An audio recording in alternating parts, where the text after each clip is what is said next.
मृत्यु के 24 घंटे बाद आत्मा वापस अपने घर क्यों आती है? वीडियो शुरू करें उससे पहले एक किस्सा सुन लीजिए। दरअसल किस्सा कहना ठीक नहीं होगा क्योंकि ये एक सच्ची घटना है जिसे आप सब गूगल या यूट्यूब पर सर्च कर सकते हैं। हरियाणा के पलवल में एक लड़का है, उम्र करीब 15 साल होगी उसकी। साल 2016 में जब वो महज 10 साल का था तब एक दिन अपने पिता के साथ मोटरसाइकिल से अपनी बुआ के घर जा रहा था। रास्ते में बाइक जब खिरबी गांव के करीब पहुंची तो राहुल ने अपने पिता से कहा, मेरे गांव का रास्ता आगे से है। राहुल के पिता ने उसकी बात को अनसुना कर दिया, लेकिन लौटते वक्त जब बासवा गांव के मोड़ पर राहुल ने जिद पकड़ ली तो उसके पिता को उसकी बात माननी पड़ी। उसने जिद बांध ली थी कि उसे अपने गांव यानी कि बासवा जाना ही है। अब गौर से सुनिए क्या होता है। गांव की नहर के पास पहुंचते ही 10 साल का राहुल बाइक से नीचे उतर जाता है और दौड़ता हुआ गांव के घर में पहुंच जाता है। वहां करीब 45 साल की एक महिला थी, 3 बच्चे भी थे। बकौल राहुल वो महिला उसकी पत्नी थी और वो तीनों उसके बच्चे थे। राहुल ने बच्चों के नाम भी बता दिए। यह खबर गांव में आग की तरह फैल गई। मौके पर लोगों का हुजूम उमड़ पड़ा। अब राहुल ने लोगों की उस भीड़ में से भी कई लोगों को पहचान लिया, उनके नाम तक बता दिए। यह बच्चा कभी उस गांव में गया ही नहीं जिसकी उम्र महज 10 साल थी। उसे ये सब कैसे पता चला? कैसे वो किसी 45 साल की महिला को अपनी पत्नी बताने लगा? गांव के कई सीनियर लोगों को अपना दोस्त बताने लगा। दरअसल राहुल का कहना था कि ये उसका पुनर्जन्म है। पिछले जन्म में उसका नाम धनराज था। उसने बताया कि 11 साल पहले वो चंडीगढ़ से ट्रैक्टर लेकर लौट रहा था, लेकिन रास्ते में सड़क हादसे का शिकार हो गया। उसकी जान चली गई।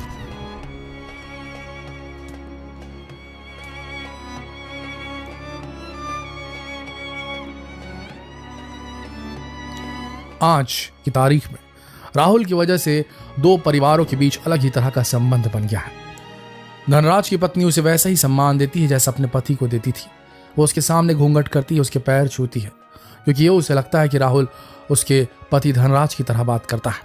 गांव में धनराज के दोस्त उसी गर्मजोशी से राहुल से मिलते हैं जैसे अपने दोस्त से मिला करते थे। सच में यकीन करना मुश्किल है। साइंस की लैंग्वेज में तो यह नामुमकिन है क्योंकि आत्मा या पुनर्जन्म का कोई वैज्ञानिक आधार है ही नहीं। लेकिन राहुल से जुड़ा यह वाकया ये सवाल पूछने पर मजबूर कर देता कि क्या मौत के बाद भी कोई जिंदगी होती है? आफ्टर लाइफ भी कुछ होता है क्या? या आत्मा या पुनर्जन्म जैसी भी कोई चीज इस दुनिया में एग्जिस्ट करती है भला? दोस्तों, ये कुछ ऐसे सवाल है जिनसे पर्दा उठना अब भी बाकी है। साइंस ने भले ही आज बेहिसाब तरक्की कर ली हो, लेकिन आफ्टर लाइफ यानी मौत के बाद क्या होता है, साइंस के लिए भी ये अब तक एक अनसुलझी पहेली ही है।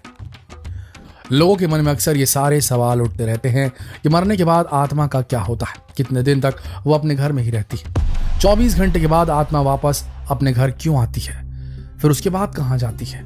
दोस्तों, जो साइंस ये कहता है कि मौत के बाद जीन्स भी कुछ वक्त में खत्म हो जाते हैं, वही साइंस ये भी दावा करता है कि एक चीज ऐसी है जो कभी नष्ट नहीं होती, यानी आपकी ऊर्जा, एनर्जी। ये थर्मोडायनामिक्स का पहला नियम भी है कि energy can neither be created not destroyed, कि एनर्जी कभी खत्म नहीं होती। ये सिर्फ ट्रांसफॉर्म होती है one form to other form, स्थानांतरित होती है एक से दूसरी एनर्जी में, कन्वर्ट हो जाती है।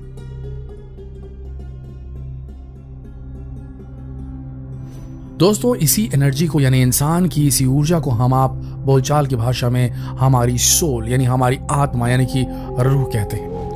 बेशक ये पूरी तरह से सच है कि जो भी इंसान या जीव इस धरती पर जन्मा है, एक न एक दिन उसकी मौत जरूर होगी। तो अब सवाल ये उठता है कि जब सभी धर्मों में कहा गया है कि आत्मा अजर है, अमर है, तो शरीर के खत्म होने के बाद आत्मा का होता क्या है? वो कहां चली जाती है?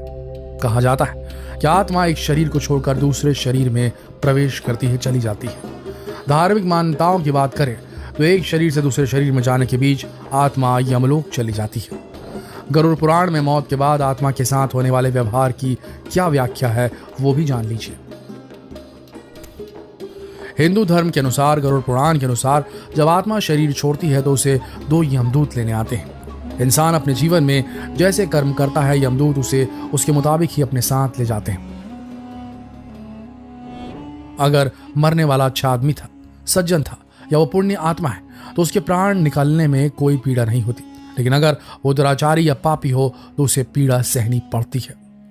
गरुड़ पुराण में ये उल्लेख भी मिलता है कि मौत के बाद आत्मा को यमदूत केवल 24 घंटों के लिए ही अपने साथ ले जाते हैं और इन 24 घंटों के दौरान आत्मा को दिखाया जाता है कि उसने मृत्युलोक यानी कि धरती पर कितने पाप और कितने पुण्य किए।